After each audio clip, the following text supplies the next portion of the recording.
Ivy सोच रही थी कि उसे सब कुछ ठीक करना है, इसलिए उसे असली नेफरटेरी से मिलना ही होगा। आज आइवी ने खुद को महल की नौकरानी के रूप में छिपाया था, क्योंकि वो बीफू की सच्ची किस्मत वाली साथी से मिलने जा रही थी। नौकरानी ने बताया कि उसकी बहन एक प्रीस्टेस है। आइवी ने पूछा, क्यों? तब नौकरानी ने कहा, मेरी बहन का रिश्ता महाराज के लिए गया था, लेकिन महाराज ने उसे मना कर दिया। इसलिए मेरी बहन ने तय किया कि वो अपनी पूरी जिंदगी दूसरों की मदद में लगाएगी। आइवी जानती थी कि अमीर घर की लड़कियां बचपन से ही अलग अलग तरह की बातें सीखती हैं ताकि एक दिन राजकुमारी बन सकें, लेकिन उसकी मौजूदगी की वजह से उनके सारे सपने मिट गए थे। असली नेफरेटेरी को धर्म का रास्ता अपनाना पड़ा। आइवी को फिर से बहुत गहरा पछतावा हुआ कि उसकी वजह से औरों की जिंदगियां बदल गईं। सोच में डूबी वो अचानक एक राहगीर से टकरा गई। उसके हाथ से पानी का पॉट उड़कर ऊपर चला गया।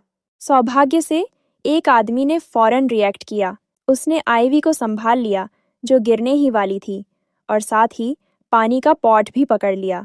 जब आइवी ने उस आदमी को देखा तो हैरान रह गई, क्योंकि वो उसे अपने भाई जैसा लग रहा था।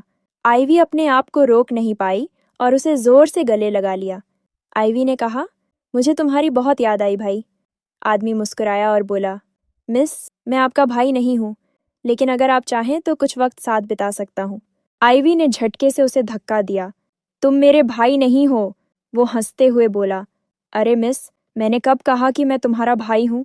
पहले तो तुम ही मुझसे आकर गले लगी थी। आइवी कुछ देर के लिए चुप हो गई। तभी वो आदमी उसका नाम पूछने ही वाला था कि पीछे से नौकरानी की आवाज़ आई, माय लेडी, आप कहाँ हैं? आइवी ने जवाब दिया, मैं आ रही हूँ। उस आदमी ने आइवी की ठोड़ी पकड़ी, उसके माथे पर एक हल्की सी किस की और बोला, फिर मिलेंगे, और उम्मीद है अगली बार तुम अपने असली रूप में आओगी, भेस बदल कर नहीं। आइवी वहीं खड़ी रह गई, सन्न होकर उसे जाते हुए देखती रही। थोड़ी देर बाद नौकरानी आई और बोली, माय लेडी, आप कहाँ चली गई थी? जब मैंने पलट कर देखा तो आप अचानक गायब थीं। प्लीज़ अब मेरे पास ही रहिए, हम लगभग घर पहुंच गए हैं। वो आदमी चला गया और आइवी बस उसे जाते हुए देखती रह गई। वो सोच रही थी, इस दौर में मैंने कभी नहीं सोचा था कि मुझे कोई ऐसा मिलेगा जो मेरे भाई से इतना मिलता जुलता हो। फिर वो बोली, क्या ये सब कुछ थोड़ा अजीब नहीं है? किस्मत भी कभी कभी कितना मजाक करती है। आइवी ने नौकरानी से पूछा, अगर तुम्हारी बहन प्रीस्टेस है तो वो मंदिर में क्यों नहीं रहती? नौकरानी ने मुस्कुराकर कहा, मेरी बहन दूसरों की मदद करना चाहती है, इसलिए लोगों के बीच रहना ही उसके लिए बेहतर है। फिर नौकरानी ने आगे कहा, देखिए, वो रही मेरी बहन, वहाँ बच्चों को आशीर्वाद दे रही है। आइवी ने नौकरानी से पूछा, क्या तुम्हारी बहन को दवाइयों की जानकारी है? नौकरानी बोली, यहाँ डॉक्टर के पास जाना बहुत महंगा है, खासकर गरीबों के लिए। इसीलिए लोग मेरी बहन के पास दुआ के लिए आते हैं, और वो सब कुछ मुफ्त में करती है। तभी नौकरानी की बहन ने मुस्कुराकर कहा, तो तुम आ ही गई? नौकरानी बोली, मैं अपनी बहन के लिए एक सम्मानित मेहमान लेकर आई हूँ। असली नेफरतारी ने जैसे ही आइवी को देखा, उसकी नीली आंखें देखकर हैरान रह गई। वो बोली, लेडी नेफरतारी, मैं आपको प्रणाम करती हूँ। आइवी जल्दी से बोली, नहीं नहीं, मुझे ऐसा मत कहो, बस आइवी कहो। असली नेफरतारी बोली, लेकिन मैं आपको ऐसे कैसे पुकार सकती हूँ लेडी? तभी नौकरानी ने कहा, आप दोनों बात कीजिए और ये जगह मुझे दे दीजिए, मैं बाहर दरवाजे के पास आपका इंतजार करूंगी। जैसे ही नौकरानी बाहर गई, आइवी ने असली नेफरतारी से कहा, तुम्हें मेरे साथ महल चलना होगा। नौकरानी की बहन बोली, मैं समझी नहीं लेडी। आइवी ने कहा, तुम ही असली नेफरतारी हो, फ़ैरो की पत्नी तुम्हें होना चाहिए, मुझे नहीं। नौकरानी की बहन बोली, माफ़ कीजिए लेडी, लेकिन मैं आपकी बात समझ नहीं पा रही। आइवी थोड़ा झिझकते हुए बोली, शायद तुम यकीन न करो, पर मेरा नाम आइवी है और मैं 3000 साल आगे के भविष्य से आई हूँ। मैं इस ज़माने या मिस्र की नहीं हूँ। मैंने बस यूं ही नेफरतारी का नाम इस्तेमाल कर लिया था। मेरा इरादा इतिहास को इतना बदलने का नहीं था। मुझे माफ़ कर दो। अभी जो जगह मेरी है, वो असल में तुम्हारी होनी चाहिए। इतिहास को अपने सही रास्ते पर लौटना ही होगा। ये सुनकर नौकरानी की बहन हैरान रह गई। फिर उसने कहा, आपको मुझसे ये सब कहने की ज़रूरत नहीं लेडी। इस वक्त आप ही फ़ैरो की सबसे प्यारी राजकुमारी हैं और चाहे आप खुद को कुछ भी कहें, फ़ैरो आपको बेहद चाहता है। आइवी ने कहा, मुझे तुम्हारा नाम नहीं लेना चाहिए था। मुझे अब ये सब नहीं करना चाहिए। मैं सच में चाहती हूँ कि इतिहास फिर से वैसा ही हो जाए जैसा असल में था। नौकरानी की बहन मुस्कुराते हुए बोली, आपको इतना अपराध बोध महसूस करने की ज़रूरत नहीं है महारानी। मुझे पहले से पता था कि अगर मेरी शादी फ़ैरो से होती तो ज़िंदगी कुछ और होती, पर मैं अपनी ज़िंदगी से अब खुश हूँ। आप जहाँ से भी आई हैं वो मायने नहीं रखता, क्योंकि फ़ैरो हमेशा आपके साथ रहा है और पूरे मिस्र को ये बात मालूम है कि आपकी वजह से एक नया इतिहास बना है जिसे अब बदला नहीं जा सकता। तो क्यों ना इसे बदलने की बजाय एक नया रास्ता चुनें, ऐसा रास्ता जो मिस्र के लिए, सबके लिए और आपके लिए बेहतर हो। आइवी ने घबराकर कहा, नहीं, मैं नहीं कर सकती। अगर मैंने इतिहास को बदला तो शायद हालात और भी बुरे हो जाएंगे। नौकरानी की बहन ने नरमी से कहा, लेडी आइवी, इसमें आपकी कोई गलती नहीं है। अगर आप हमेशा अपने दिल की सुनेंगी और आगे बढ़ेंगी तो भगवान खुद आपको सही रास्ता दिखाएंगे। फ़ैरो आपसे प्यार करता है, तो क्यों ना उसके साथ रहकर उसके भविष्य को और बेहतर बनाए। ये सुनकर आइवी एकदम हैरान रह गई। नौकरानी की बहन ने आगे कहा, अगर तुम सच में आगे बढ़ना चाहती हो तो अपने दिल की सुनो, अपने अंदर झांको। जब तुम ऐसा करोगी तो एक दिन नींद से उठते ही तुम्हें अपने सारे सवालों के जवाब खुद ब खुद मिल जाएंगे। फिर हम देखते हैं कि राजा के महल में राजा के पास एक नौकर आता है और कहता है, वो चीज़ जो आपने मंगवाई थी अब तैयार है, ये लीजिए। बीफू गहरी सांस लेकर सोच में पड़ जाता है। उसे आइवी याद आती है। वह डिब्बा खोलता है जिसमें एक सुंदर पायल रखी होती है। बीफू सोचता है, मैंने इसे थीब्स के सबसे बेहतरीन कारीगर से बनवाया था, पूरे मिस्र के सबसे खूबसूरत रत्नों से। ये पायल नेफरटेरी पर बहुत खूबसूरत लगती। इतना सोचते ही उसे याद आता है कि आइवी ने कहा था, मैं तुम्हारी पत्नी नहीं बन सकती। ये याद आते ही वह गुस्से में पायल को जोर से फेंक देता है। उसी वक्त लेही दरवाज़ा खोलता है और पायल सीधा उसके सामने गिरती है। वह झट से उसे पकड़ लेता है और कुछ देर तक उसे ध्यान से देखता है। मन ही मन सोचता है, ये तो ज़रूर राजा ने नेफरटेरी के लिए बनवाया होगा। फिर वह राजा के पास जाकर कहता है, मैं आ गया हूँ महाराज। राजा बीफू बोलता है, अगर तुम मुझसे बात करना चाहते हो तो कम से कम पहले दरवाज़ा खटखटाया करो। लेही राजा को देखता है और मन में सोचता है, हालांकि मैं 10 सालों से उनकी सेवा कर रहा हूँ, लेकिन आज पहली बार मैंने राजा को इतना असहज देखा है। फिर वह सिर झुकाकर माफ़ी मांगता है, माफ़ कीजिए महाराज। लेही ने राजा बिफू को रिपोर्ट दी कि गीजा से मिली मिलिट्री इंटेलिजेंस के मुताबिक जब वहाँ तुम्हारा भाई था तो लीबिया से कोई मदद नहीं आई और उसने आत्महत्या कर ली। लटक गया। बिफू ने पूछा, अब क्या किया जाए? लेही ने बताया कि उस ग्रैंड प्रिंस का परिवार अब भी गीजा में है। बिफू गुस्से में बोला, सबको मार डालो, उसका बेटा और पत्नी भी। तब लेही ने कहा कि मोंटिस ने जो खत तुम्हें सीधे भेजा था उसने वो खुद पढ़ा नहीं, मोंटिस ने ही उसे सिल बंद करके भेजा था। बिफू ने फिर वो खत खोलकर पढ़ा, चौंक गया और तुरंत उसे आग में जला दिया। अंत में बिफू ने वही पूछा, अब मैं क्या करूं?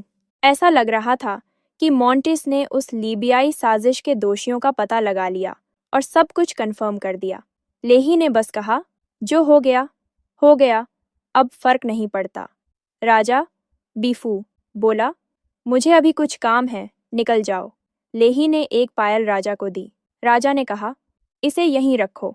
लेही जाते वक्त राजा उसे देख रहा था और उसी पत्र के शब्द फिर से याद कर रहा था कि महल के अंदर एक हिटाइट जासूस छुपा है और वही लीबियाई बगावत के पीछे हो सकता है।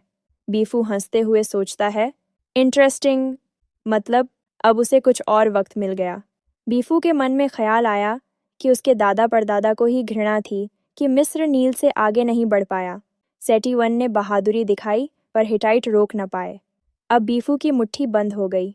अच्छा मौका है, मैं हिटाइट को ख़त्म करूंगा और राज्य को सिनाई तक फैला दूंगा।